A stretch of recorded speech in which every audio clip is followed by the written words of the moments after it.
Good morning. Today I'm going to continue with the puzzler. Lena was hot and tired. She finally reached the outskirts of the village.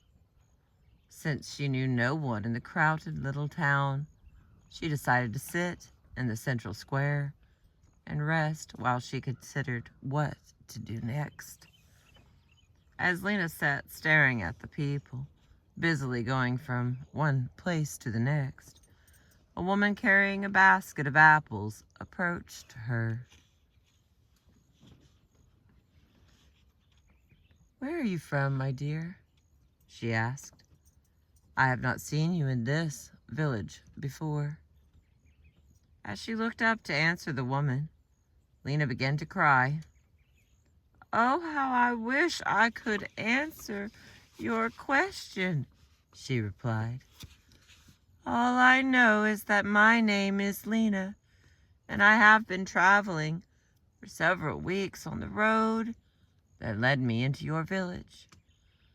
Other than that," she sighed, "I know nothing more about who I am or where I have been." The woman with the apples did not know how to respond to Lena. She was puzzled and almost disbelieving as she asked, "How is it possible that you do not know who you are or where you come from? In our village, everyone knows the story of his or her family, going back many generations. For us, knowledge of family and life history is the most important knowledge you can possess."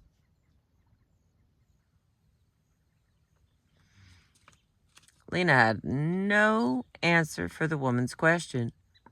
She could only look away and weep softly. After a few moments, the woman took Lena's hand and said, "Even though you have lost your memory of who you are still a visitor in our village, and our elders have taught us that every guest is welcome. Come with me, and I will take you to my home, where you can rest and visit with my family."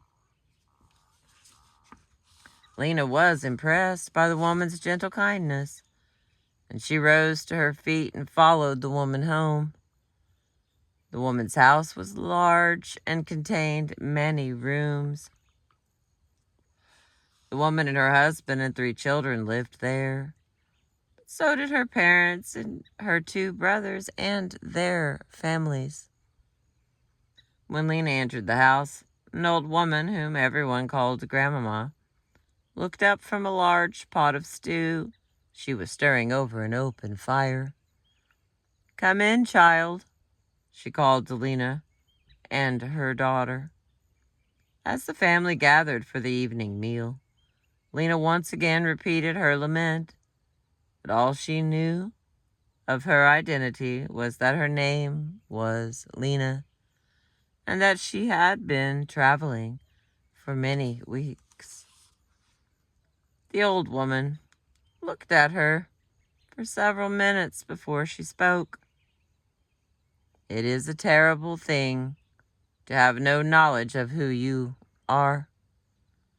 If you feel ready to discover your own story," the old woman offered, "I think I know someone who might be able to help. At the far side of the lake lives a powerful magician. He has the ability to construct a puzzle unique to each individual that tells the story of that person's life." Lena could hardly believe what she was hearing. Could there really be someone wise enough to finally tell her who she was and where she had come from? Of course, I must go and see the magician at once. "Are you sure, my dear child?" asked the old woman, with more than a little caution in her voice. Some have gone to ask truth of the magician, only to wish they had not. "I must go," cried Lena. "Not knowing is worse than anything I might discover from the magician's puzzle." "Very well," said the old woman. "Take this note to him, if you must go, and he will create the puzzle that will answer your questions." The next morning, Lena set off with Grandmama's note to find the magician on the far side of the lake. After several hours of walking and climbing, Lena approached a small hut on the water's edge. "Is this the home of the magician who has the power to reveal the story of my life?" she called out. After several minutes, an elderly man emerged from the hut. "Who are you?" he demanded. And with his question, all of Lena's confidence disappeared. She began to cry. "That is just my problem. I don't know who I am. All I know is that my name is Lena, and I have been traveling for ever so long." With that confession, she handed him Grandmama's note and sunk to the grass by his feet. Pelicans are flying in. His voice became gentle, and he offered his hand to Lena. "Rise, my child. It is a terrible curse to be without a sense of who you are. Come into my hut, and I will see if I can help you discover your identity and where you come from." As they entered the hut, Lena adjusted her eyes to the dim light. All around her, she became aware that puzzle pieces of every size and color were lying on every table and counter in the small hut. "What are all these puzzle pieces?" Lena asked, not sure how all these pieces might help her discover her identity. "Why, these are the pieces of people's lives," laughed the magician. "You did not think that I would just answer your questions for you, did you? Oh, no, no, no. All I can do is give you the pieces that tell the story of your life. It is up to you to put those pieces together." At first, she was disappointed that she would not have her answers right away. But within seconds, she turned to the magician and pleaded with him to create her puzzle as quickly as he could. "My, you are an impatient young woman." The magician sighed.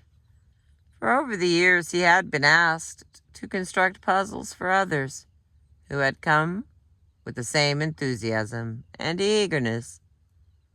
"I will make your puzzle in due time, but you must be sure in your own heart that you have the will and the courage to put the pieces together once I have cut them out."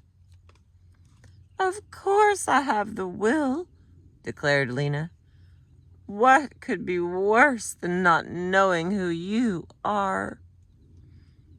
"What, indeed?" replied the magician as he wistfully picked up his tools and began to cut the pieces for Lena's puzzle. For many days he worked quietly, while Lena sat in the hut or walked around the lake, waiting anxiously for her puzzle to be done. After 15 long days, he looked up from his work and declared to Lena, "Your puzzle is complete. I have done my part. Now you must put the pieces together and reveal the true story of your past and your rightful identity.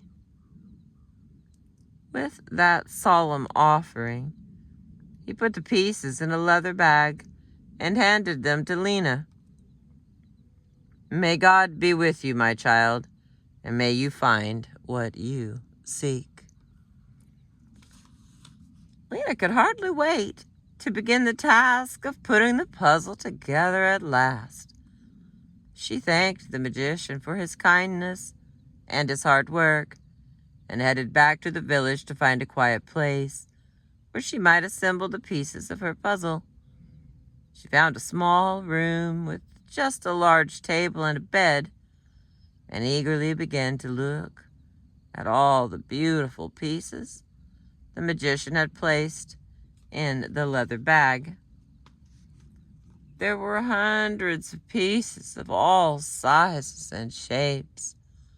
Some were very small, while others seemed so large that she imagined they would dominate the puzzle itself. Slowly, methodically, Lena began putting the pieces together. At first, she could not make out any definite shapes, but the more she worked, the more images from her past began to emerge. The first part of the puzzle, to be completed, revealed a large castle set on a hillside. As she put in the last piece of the castle, Lena began to remember a time long forgotten when people called her princess and her father was a powerful king. The more she saw, the more eager Lena was to complete the puzzle and recapture all of the stories of her past. She worked on her puzzle day and night, stopping only briefly to eat and sleep. After many weeks of work and anticipation, Lena was ready to add the final pieces.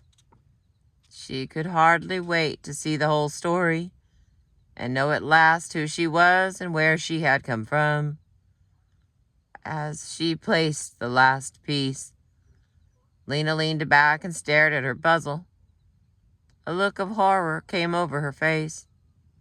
She gasped and cried and flung herself across the puzzle.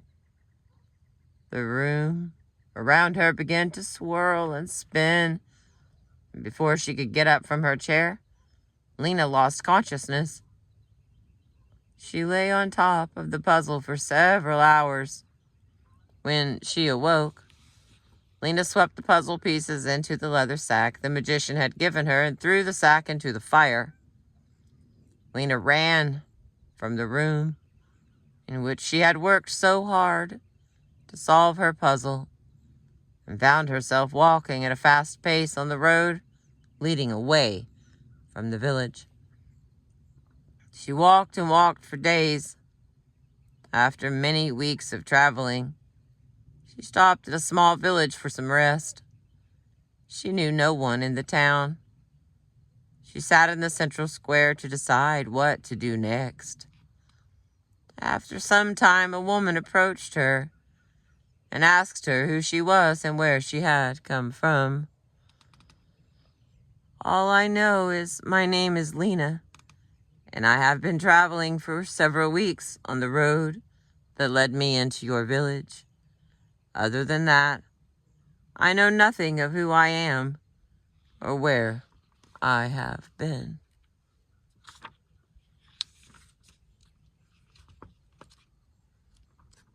And that's the end of that one. I really like this story. I really, really do.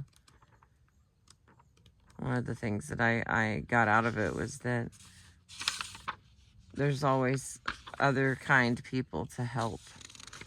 You're not the only person helping. There's a world full of other people who's out there to help the Lenas of the world. Okay, let's see if I can find it. There it is. All right, here's the myth commentary. Well, we have this beautiful sun. Looks like a heart in the sky. The puzzler. To know or not to know, that is the question. that faces many of us as we struggle with the demons of the past. We have come to believe that a reconstruction of the past is necessary in order for any true recovery to occur. And certainly, complete amnesia about the past leaves us feeling without a stable foundation on which to build a future identity. Yet many have uncovered realities about the past that make living in the present painful, and at times almost impossible. How much to uncover about a traumatic and torturous past is something that each individual must decide for him or herself in pursuit of recovery.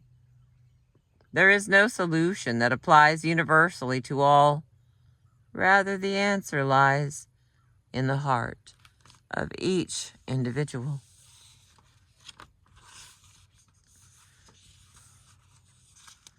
Okay, the questions for discussion. All right, there are 10 of them. And again, I haven't been including these in any of these readings, so this will be the only one that they're in so far. The Puzzler, questions for discussion. Number 1. What are the advantages in not remembering or not knowing some things about yourself and your past? Number 2. Are there missing parts of your story that you are still trying to piece together? Do you have any doubts about whether or not proceeding is a good idea?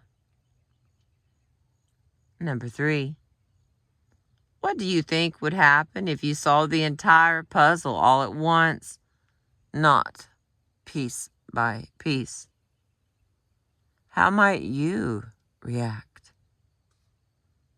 Number 4. Why do you want more information about your history?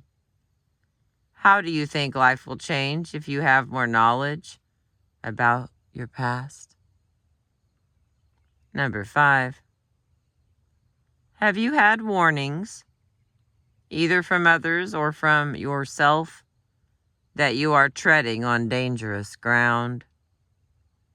Do you listen to those warnings? If not, why not? Number 6. What safeguards do you need to have in place as you embark on a journey of self-discovery? Are there ways you might prepare yourself beforehand? Beforehand. Yeah, it's one word. Number 7. Have you ever learned things that you wish you had left undiscovered? How did you cope with what you learned? Number 8. Can you create a story with the information that you do know and still be okay? Number 9. How do you avoid having painful knowledge define who you are? Can you put what you know into a healthy perspective? And the final one, number 10. What is necessary in order for you to accept yourself and the experiences that have shaped you and your personality? And that's the last one, my friends. Oh, Lordy, excuse me. Sorry for that. Here's our book.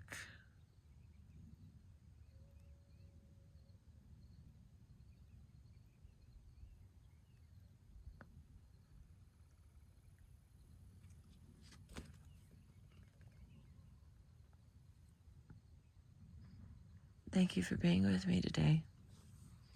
I appreciate you. It is a beautiful sunrise. There's not any wind. It's unbelievably peaceful. Oh, there's a mess of birds. Let's try to scooch around. I don't think they call it a mess of birds. I think it's a little flock of birds, but here in Oklahoma, anything can be a mess of something. You can just be a mess. One person can be a mess. Thank you again for being with me. I appreciate you.